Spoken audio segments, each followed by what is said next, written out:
CNN.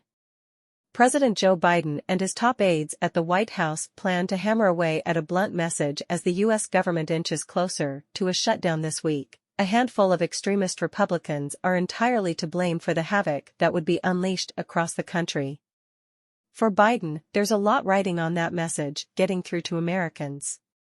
Biden's advisors have been assessing for weeks how involved to get in lawmakers' deliberations to fund the government ahead of the end-of-month deadline, and ultimately decided to take a hands-off approach. The expectation, should the Republican-led House struggle to reach consensus, they would ultimately shoulder the blame for any disruption.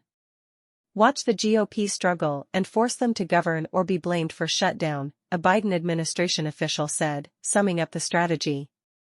The White House is planning to dispatch a number of cabinet officials this week to help lay out the broad range of ramifications if the government were to shut down, everything from flight delays to childcare centers shutting down. Agriculture Secretary Tom Vilsack will appear at Monday's White House news briefing to discuss how a government shutdown could hit everything from food programs to loans for farmers, a White House official said. This would stop us in our tracks, Transportation Secretary Pete Buttigieg said on CNN on Sunday.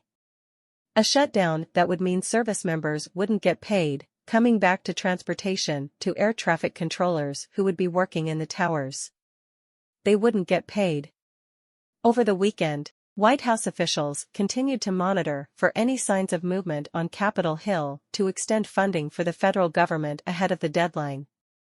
How to handle a possible shutdown was a key agenda item when White House Chief of Staff Jeff Zients huddled with senior advisors in the West Wing on Saturday, according to people familiar. But heading into a new work week, Republican members had not put anything realistic on the table, officials said, leaving the White House bracing for what is to come. In the days ahead, the president and his allies will repeatedly point to who's responsible for the mess that could unfold, one senior administration official said simply. The White House took a similar approach this spring during the debt ceiling negotiations, but not without a seeming hit to Biden.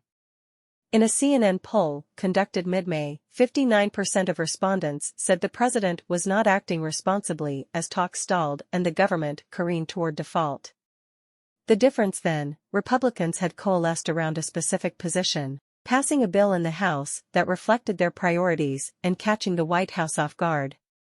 Negotiations escalated in the weeks that followed, resulting in a deal that set broad guardrails around federal spending for the 2024 fiscal year. That deal was supposed to usher in months of in-depth appropriations work that would yield a full-year spending package and avert a government shutdown. Now, the White House says Republicans dropped the ball. Speaking over the weekend at the Congressional Black Caucus Foundation Phoenix Awards dinner, Biden said it was a small group of extreme Republicans that was refusing to live up to the deal that he had struck months ago with House Speaker Kevin McCarthy. The president did his job, White House Press Secretary Karine Jean-Pierre said when asked whether the White House would do anything to stave off a shutdown. This is not something we can fix. The best plan is for House Republicans to stop their partisan political play and not do this to hurt Americans across the country.